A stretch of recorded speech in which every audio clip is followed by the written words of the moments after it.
Defend yourself against DDoS attacks by hiding your true IP address with ExpressVPN, and visit my custom link expressvpn.com/ghilliemaster in the description to find out how you can get an extra 3 months free. The overall hype or honeymoon period, I guess you could say, for the Los Santos Drug Wars DLC has pretty much died down now. The update has been out for about a few weeks, so I think it's a good time to kind of reflect on the DLC and give my overall thoughts and feelings about everything, what went well, what I think was bad, and all that fun stuff. And I think where we have to begin when discussing this DLC is the marketing. This was marketed as a massive 2-part DLC, which the majority of people hearing that thought would mean we would get a part 1 this December, and then in the summertime or whenever the next content update would roll around, we would get the part 2, the finale of the 2-part update.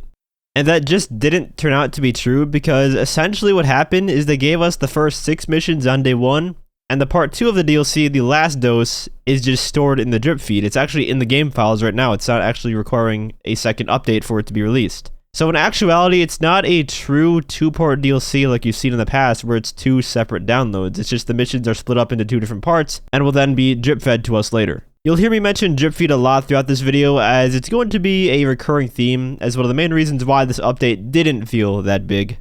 Now, on the first day of the DLC, we got those 6 new story missions, the Acid Lab business itself, 7 vehicles, with 4 of them being either custom versions of vehicles that we already have, like the new Brickade or Manchester Scout C. The Journey 2 is essentially the Journey with more customization. And in the case of the 300R, that's not even in the game anymore because they took it away to lock it behind more Dripfeed, which was the only UNEDITED vehicle on day 1. Other than that, it was just the quality of life improvements that we got, with the pay increase to the hangar business, the ability to hide phone contacts, call in bicycles through the mechanic, etc.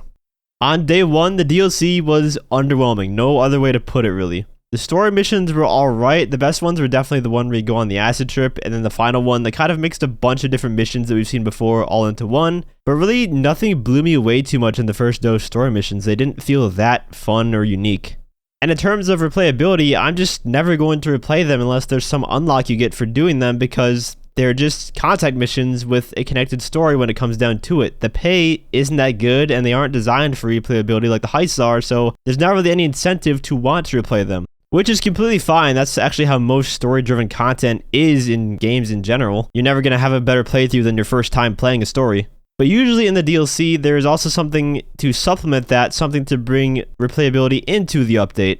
Enter the Acid Lab and Dax Fooligan missions. The Acid Lab is one of the best businesses for a solo player, and they did do a good job of kind of fixing every single bad thing that players hate about businesses. You know, oh, I hate having to travel to each business individually to resupply. Well, now you can use your phone to do that without ever having to travel to the Acid Lab to resupply it. Or another complaint, God, these slow cell mission vehicles suck to drive. Well, now the Manchester Scout C is used for every cell mission, and you'll always get one bike no matter what. Unless you do the cell mission with more than one player, then you'll all get bikes. But if you're solo, you will always get one bike to sell.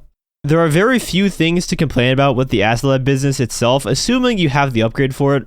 However, with it being a passive business, it doesn't really add a ton of new gameplay content, because most of the time for passive businesses, you just buy supplies and wait for them to generate product and then sell.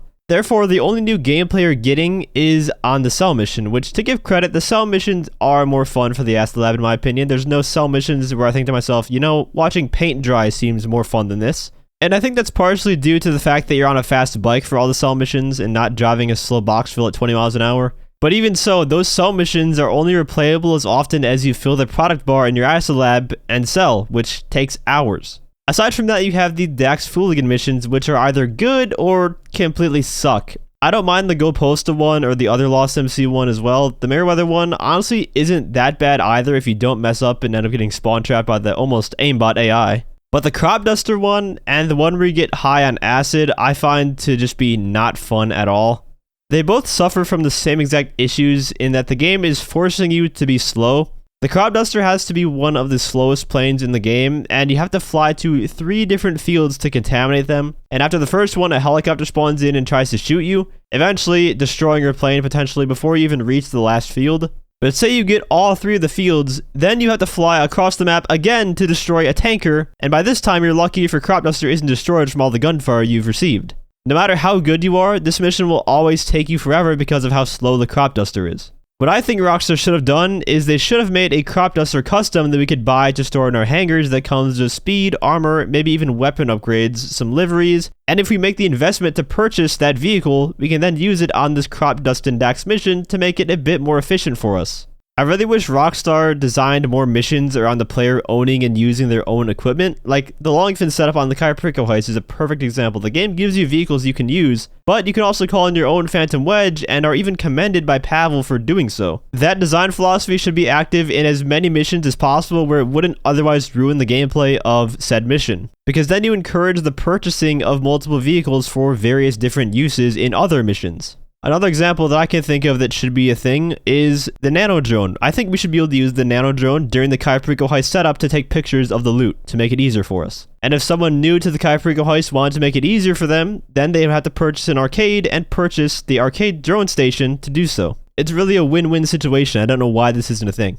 Back to the Jug Wars DLC though, the mission where you go on an acid trip, the Dax mission, it forces you into the state where the only way to get past it is to wait. It's literally just a timer that is completely unavoidable. It was cool for the first couple times you do it, but after that you realize that the best way to do it is to just put your controller down and wait until you just snap out of it. Now what kind of gameplay is that? The best way to do it is to just put your controller down? You're playing a game, why would you want to put the controller down? Why would that be the best way to do it? It's stupid to me. Why isn't there an objective where you have to kill a certain amount of enemies during the hallucination to end it, or maybe add in a side mission to steal a hazmat suit during the mission to avoid being contaminated altogether, instead of being forced into the same thing every single time you do the mission? That would make it a lot more fun. Instead of what it feels like now, the game just trying to squeeze an exact amount of playtime out of you every time you do the mission.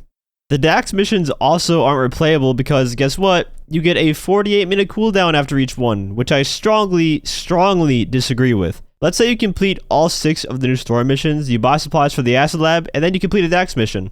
Well, now what? You completed the story, that's done. You're waiting for the acid lab to produce, so there's not really any gameplay you can do there. And now you have a 48-minute cooldown for the Dax missions. At that point, there's just nothing else in the update on day 1 to play. That's it. You're just stuck there waiting. Now look, I know you can just go and do some other content in the game. There's plenty of it to do from other DLCs, but the point is, I'm talking about just this DLC and the way its replayability works. Even looking back at the 2021 December DLC, the contract update, we had not only the Dr. Dre main story, we had the short trips, the payphone hits, and the security contracts. Again, the story wasn't that replayable, same with the short trips, but the security contracts and payphone hits were replayable, very much so, and they worked very well in tandem with each other. You complete a payphone hit, and then while the much less 20-minute cooldown timer ticked down, you do your security contracts working towards the 200 for the agency safe passive income. You had kind of a rhythm there with that grind that isn't there with the current Dax missions. And it's unfortunate because if you do the cooldown skip method that may or may not be patched by the time you see this video, doing the Dax missions back to back isn't actually that bad, assuming you deny doing the crop duster one. I did a stream a few days ago where we just did the Dax missions and it was actually pretty fun trying to find the quickest strats for them. It felt very similar to the security contract grind in a way. I think mission cooldowns are something that is starting to become an issue in GTA Online. I think I'm going to do a video soon on what, in my opinion, is a better solution to mission spam. Not going to talk about it in this video because it's a whole nother topic, but yeah, that'll be a good one. The main problem with the Los Santos Jug Wars DLC is that there just wasn't enough day 1 content. They left too much in the drip feed. And there's this question that I think about often when it comes to the topic of drip feed. Would not knowing about the existence of the drip feed content change the way we feel about the update on day 1? In other words, if we only knew the content that we got on day 1 without any knowledge whatsoever of there being any content in the drip feed in the future for us to get, would that change the way we look at the update in general? I feel that Rockstar even assumes that we don't know about any of the drip feed content, and I'm sure a large portion of the player base who also don't pay attention to social media surrounding the game, you know, they just play it after work for a couple hours every so often, are also not aware of what's coming. For me, even if I didn't know about any of the content coming, I still would feel like this update is rather small for a December DLC. Knowing about the drip feed content though, it just makes it all worse because if they did release more content on day 1, say they released the taxi jobs, the new 50-car garage on day 1, the street dealers, that would have made it feel like a much more complete update than what we got. And all it would have taken is them releasing some of the content they initially had planned to save earlier. As far as quality of life updates, while I do like that they're adding and fixing things the community has asked for, the pace of doing just a few things every 6 months is just not quick enough when there are so many things that need to be addressed. How long have we asked for the ability to hide contacts on our phone? That's probably been at least 5 years that that feature's been in the air. Or the idea of that feature, I should say. It's unfortunate that they picked now to start doing this stuff when we should have had these quality of life updates being added since they started even doing updates in the game. Each update should have just had quality of life updates. And in this update in particular, there are so many bugs that were introduced. I can't even name all of them off the top of my head. There's a lot of them. Just the controller input malfunction one is a serious game-breaking issue. But there's so many little ones that I keep discovering or people keep telling me about that I'm just like, how does this happen? I know that Rockstar does work way ahead, which would mean that if they see a good suggestion, it will most likely take another year to have it implemented because they're likely now working on not only the summer DLC, but the next December DLC for 2023. That's how far in advance they have to develop content. And of course, we can't forget about the big unannounced elephant in the room, GTA 6, which I'm sure is where most of the development resources are going. I doubt there are tons of resources being put into the current GTA line, which is probably the reason why this update is smaller and has more issues than you would expect from Rockstar. But that's not going to change the way I view an update. To wrap up my review of the Drug Wars DLC, it's pretty lackluster currently. Once all the Dripfeed content is available, I actually think it will be a good DLC comparable to some other bigger DLCs we've gotten, but it's going to take weeks and months before it even gets to that point. If I had to give it a number out of 10, I would probably give it a 5 or 6. The Acid Lab is great, both the vehicle and the business, but everything else day one just wasn't that great. And with most stuff being behind Dripfeed, it's quite egregious and it's not something I'm a fan of. So I have to knock off a good amount of points there. Let me know what you guys think about the DLC in the comments. Do you agree with my analysis of it or not? If you enjoyed the video or found it helpful, feel free to leave a like as well as subscribe to my channel for more GTA Online content. I want to give a huge shout out to all my channel members for your support. If you'd like to become a member for some exclusive perks, you can either use the join button or the link that's down in the description. And as always, thanks for watching and have a great day.